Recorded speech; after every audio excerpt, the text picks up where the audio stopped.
Olá, eu sou a Mônica e hoje eu trago mais um estudo bíblico. Vamos discorrer hoje sobre Gênesis capítulo 28 e 29. Aqui a gente vai ver a narrativa do texto mosaico mostrando a fuga de Jacó. Lembrando que Jacó ele já tinha conseguido o direito de primogenitura do seu irmão Esaú, que o vendeu por um prato de lentilhas. E já recebeu a bênção do pai, aquela bênção que era sempre dada próxima à morte do patriarca. Ele abençoava os filhos, ele liberava aquela bênção maior. E isso foi liberado para Jacó. E os pais viam, né, que o ódio de Esaú em relação ao seu irmão Jacó, pela sua trapaça, aumentava. Então, recomendou para que ele fosse para Padan-aram, para a casa de seus familiares, no caso dos familiares de Rebeca, para que assim sua vida fosse preservada. Quando Jacó está indo nesse caminho, ele se deita no lugar, como ele começa a observar os céus e as estrelas, e aí ele adormece e sonha. E ele vê uma escada que vai até o céu, e ele vê anjos. E aí ele acorda assustado, com aquela visão que Deus permitiu que ele tivesse, e ele chama aquele local de Betel. Ele constrói uma coluna com pedras e diz ao Senhor que se o Senhor o guardar, ele certamente, e o abençoar, certamente ele lhe dará o dízimo. Deus já tinha assegurado nessa visão para Jacó que o guardaria, que não desampararia, e ele de fato vivencia lá em Padan-aram muitos acontecimentos difíceis, mas Deus sempre preserva. Jacó, quando ele está se aproximando de Padan-aram, ele para repousar, descansar e vê Raquel.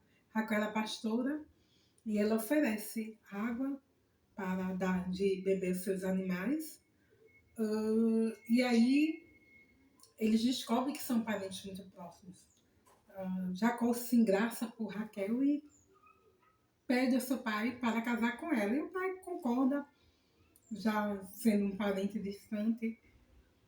Ele prefere assim fazer, né, Labão, do que dar um outro desconhecido. Mas Labão é muito esperto. E Raquel é mais nova do que sua filha Léa, então ele engana Jacó, dando Lia.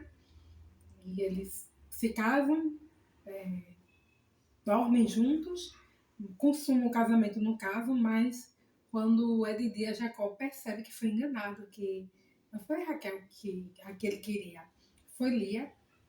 E aí ele fica chateado com seu sogro e pergunta por que desse engano. Ele disse: olha, aqui não é costume dar a mais nova do que a mais velha. Então, passa um tempo com ela e depois passa daquele período, posso te dar a Raquel também como esposa. E ele concorda.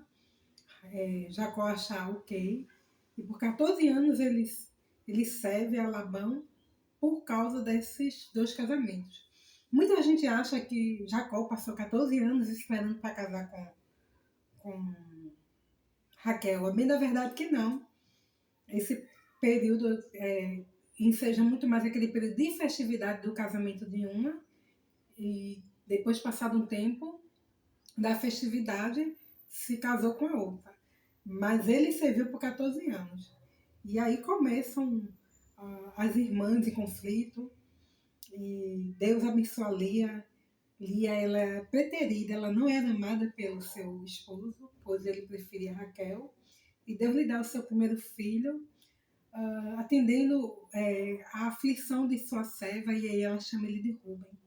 Depois vem Simeão, Levi, e ela começa a ter esses filhos, e Raquel não tem êxito. E aí tem Judá,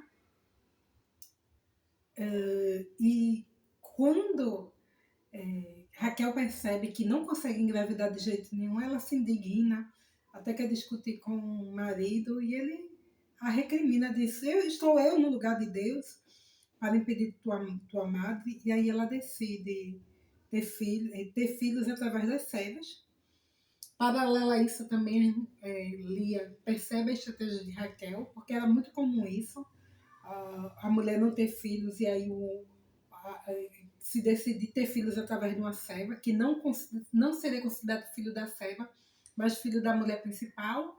E tem Zilpa e Bila, que são servas de Lia e Raquel. E aí de Zilpa e Bila tem Dana, Fitali, Gad e Aser, esses 4 filhos.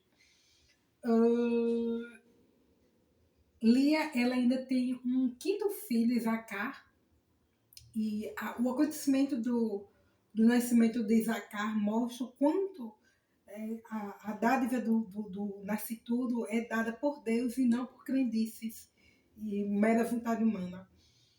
Um dos filhos de Lia, ela acha mandrácoras. Mandrácoras eram uma espécie de sementes que se oferia fertilidade e por isso se oferia um poder mágico e poder de abrir a madre e garantir à pessoa que tivesse fertilidade, talvez fazer um chá com as mandrácoras. E Raquel briga com sua irmã e diz que quer aquelas mandrácoras, e é engraçado porque o texto fala que por causa disso vai lá Lia ao encontro de Jacó e diz: olha, você hoje não vai dormir com ela não, você vai dormir comigo, porque eu aluguei você por causa das mandrácoras do meu filho. E aí ele aceita, né? Eu acho Jacó muito passivo diante dessas 4 mulheres. Tinha uma natureza realmente muito calma. Eu acho que por isso ele tinha essa coisa das mulheres mandarem muito assim no lar e no desenrolar dos filhos. Mas diferente do que Raquel pensou que seria fértil por causa das mandáculas, Lia que concebe, aí ela tem Zacá. Deus, ele sempre ele contaria as perspectivas das estratégias humanas para dizer, não é a tua estratégia, sou eu. Tanto é assim que Lia tem um filho, Zacá, e Raquel ainda não tem. Depois desse, lembra dela, Lia ainda tem uma filha, Diná, e finalmente o Senhor ele abre a madre de sua irmã, e ela tem um filho, o primeiro filho, que é José, né? Raquel tem José, e finalmente, lá adiante, depois de outros acontecimentos, Raquel ainda tem um segundo filho, que é Benjamim, que é o próximo ao José, mas tem algumas coisas para acontecerem antes do nascimento de Benjamim. A bem da verdade é que Benjamim foi um filho muito querido, mas no seu nascimento, não seja algumas coisas que se mostraram complicadas. E o nosso patriarca Jacó, ele fica nesses 12 filhos, né? 12 filhos que a gente não, ele não sabia, mas que representou as 12 tribos de Israel, e até hoje é muito conhecida. E eu vou falar um pouquinho melhor sobre outros acontecimentos da vida de Jacó, né?